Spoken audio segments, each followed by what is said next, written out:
আসসালামু আলাইকুম, সবাইকে পবিত্র ঈদুল আজহার শুভেচ্ছা। এই আলোচনাটা শুরু করার আগে একটা বিষয় বলে নিই, সেটা হচ্ছে ব্যক্তিগতভাবে এইরকম প্রেডিকশন মডেল আমি কখনোই বিশ্বাস করি না, বা আমি সবসময় খেলার অন দ্য পিচ ওই পার্টিকুলার ডেতে কোন টিম ভালো পারফর্ম করবে সেই অ্যানালাইসিসের উপর বিশ্বাসী। এরকম প্রেডিকশন মডেল আমি বিশ্বাস করি না। তবে জার্মান একজন অর্থনীতিবিদ যার নাম হচ্ছে ইওয়াকিম ক্লেমেন্ট, তিনি একটা তত্ত্ব দিয়েছেন এবং তার তত্ত্বগুলো মূলত গত ৩টা বিশ্বকাপে প্রেডিকশনগুলো পুরোপুরি মিলে গেছে। তার বর্তমান সময়ের তত্ত্ব বা প্রেডিকশন অনুযায়ী ২০২৬ ফিফা বিশ্বকাপ, যেটা ৪৮ দলের, জয়লাভ করতে যাচ্ছে নেদারল্যান্ডস। ব্রাজিল রাউন্ড অফ 32 থেকে বাদ পড়তে যাচ্ছে এবং তাদেরকে বাদ করতে যাচ্ছে জাপান। সাউথ কোরিয়া স্কটল্যান্ডকে বাদ করতে যাচ্ছে। এই ধরনের প্রেডিকশন তিনি দিয়েছেন এবং তার ক্ষেত্রে যদি বলা হয় তাহলে ২০১৪ সাল থেকে তিনি মূলত ফিফা বিশ্বকাপের প্রেডিকশনগুলো দিয়ে এসেছেন, যেখানে ১৪ সালে জার্মানির কথা বলেছিলেন, ১৮ সালে ফ্রান্সের কথা বলেছিলেন, ২২ সালে আর্জেন্টিনার কথা বলেছিলেন। প্রত্যেকটা ক্ষেত্রেই ব্যাক টু ব্যাক ৩টা বিশ্বকাপে তার প্রেডিকশনগুলো সঠিক বলেই প্রমাণিত হয়েছে। এবং সেই জায়গা থেকেই এখন অনেকেই চিন্তা করছেন, যেহেতু ক্লেমেন্ট সাহেবের এই ম্যাথমেটিক্যাল ডেটা বা ম্যাথমেটিক্যাল অ্যানালাইসিসটা কিংবা ম্যাথমেটিক্যাল প্রেডিকশন, যেটা অ্যালগরিদমের উপর বেস করা হয়, সেটা সঠিক কি সঠিক না সেটা নিয়ে কথা হচ্ছে। এছাড়াও কিন্তু একটা বিষয় উল্লেখযোগ্য, সেটা হচ্ছে যেহেতু ব্রাজিল এবং জাপান নিয়ে কথা হচ্ছে, এ তো খুব রিসেন্ট পাস্টেই গত বছরে আমরা দেখতে পেয়েছিলাম যে জাপান কিন্তু ৩-২ গোলে ব্রাজিলকে হারিয়েছিল ইন্টারন্যাশনাল ফ্রেন্ডলি ম্যাচে। ইভেন ইংল্যান্ডের সঙ্গে স্কটল্যান্ডের সঙ্গেও কিন্তু তারা বেশ ভালো পারফর্ম করেছিল। সো জাপানের এই দল, তার স্ট্রেংথটাও কিন্তু একটা অনেক বড় বিষয়। এখন সত্যি কথা বলতে ফিফা বিশ্বকাপ, সেখানে যে কেউ যে কোনো কিছু করতে পারে, যে কোনো সময় যে কোনো কিছু হতে পারে। আরেকটা ব্যাপার বলে নেওয়া ভালো, পর্তুগালের ব্যাপারে তিনি যে ভবিষ্যৎবাণী করেছেন, সেটা হচ্ছে পর্তুগাল ফাইনাল ম্যাচ খেলতে যাচ্ছে এবং সেটা খেলতে যাচ্ছে তারা নেদারল্যান্ডসের সঙ্গে। সেমিফাইনাল ম্যাচে ইংল্যান্ডকে পর্তুগাল বাদ করবে, এরকম একটা প্রেডিকশন তিনি দিয়েছেন। এখন অনেকের কাছে প্রশ্ন আসতে পারে যে এরকম ম্যাথমেটিক্যাল প্রেডিকশনটা তিনি আসলে কিভাবে দিচ্ছেন, কিংবা কোন তত্ত্বের উপর বেস করে, কোন মডিউলের উপর বেস করে তিনি তার এই ম্যাথমেটিক্যাল অ্যালগরিদমটা সেট করেছেন।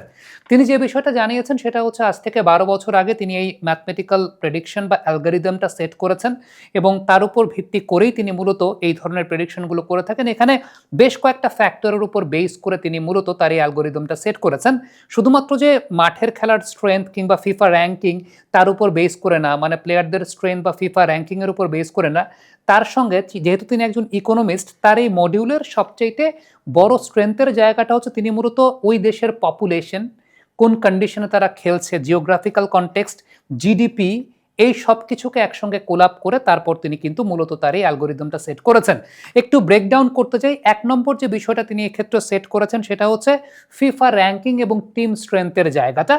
আমরা সবাই জানি যে ফিফা র্যাঙ্কিংয়ে একটু আগের দিকে থাকা দলগুলো তাদের স্ট্রেংথের জায়গাটা এবং এই বিশ্বকাপে তাদের টিম স্ট্রেংথটা বা তাদের রিজার্ভ বেঞ্চের স্ট্রেংথটা কিংবা আশেপাশে যে সমস্ত প্লেয়ারদেরকে নিয়ে দলটা গঠন করা হবে, তাদের স্ট্রেংথ কেমন, তাদের সামগ্রিক বছরের পারফরমেন্স কেমন, কতটুকু ফর্মে তারা আছেন, কি পরিমাণ ফর্মে আছেন, এই সব কিছু কিন্তু সেই ফ্যাক্টরের জায়গাটায় আসে, অর্থাৎ টিম স্ট্রেংথটা একটা ফ্যাক্টরে আসে। ২ নম্বর যে ফ্যাক্টরটা তিনি সেট করে থাকেন সেটা হচ্ছে পপুলেশন। অর্থাৎ এই জায়গাটা ২টা ফ্যাক্টর কাজ করে। একটা হচ্ছে লার্জার পপুলেশন, মানে কিন্তু লার্জার ট্যালেন্ট পুল, কিন্তু সেখানে কিন্তু আবার ওই দেশের ফুটবল হিস্ট্রি বা ফুটবল কালচার একটা অনেক বড় ফ্যাক্টর হিসেবে দাঁড় করে। যেমন আপনি চিন্তা করে দেখেন যে ব্রাজিলের লার্জার পপুলেশন আছে, আবার তাদের একটা ফুটবল হিস্ট্রিও আছে।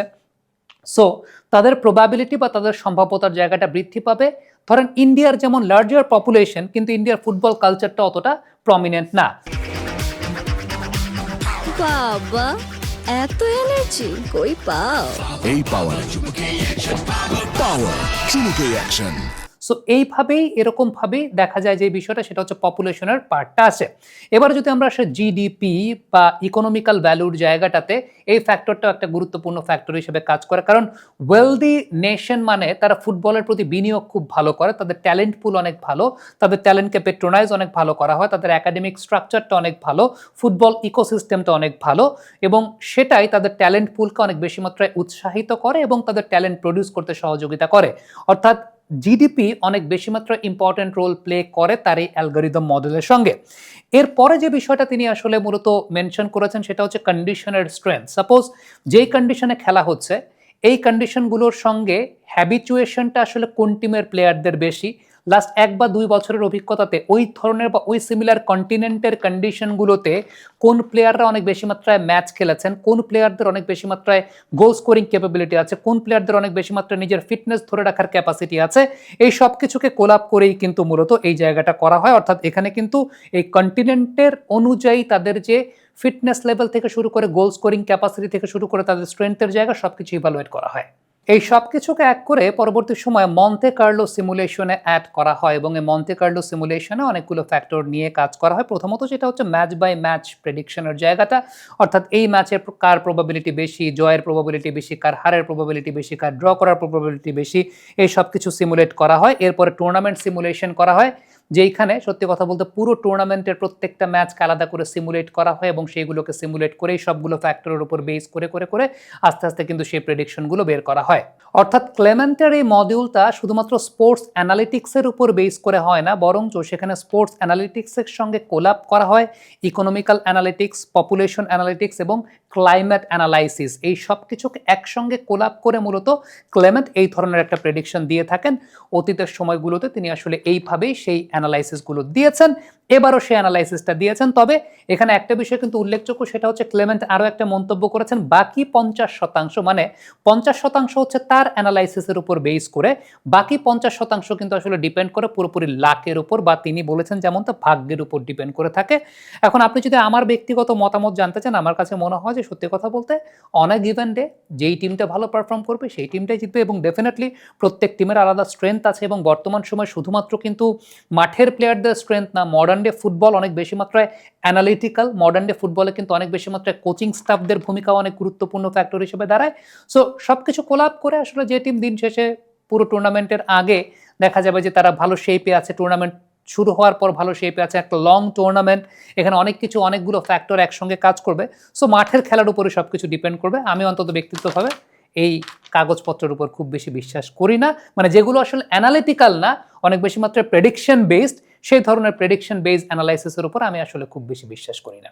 কমেন্ট বক্সে আপনাদের মন্তব্য মতামত জানতে চাই।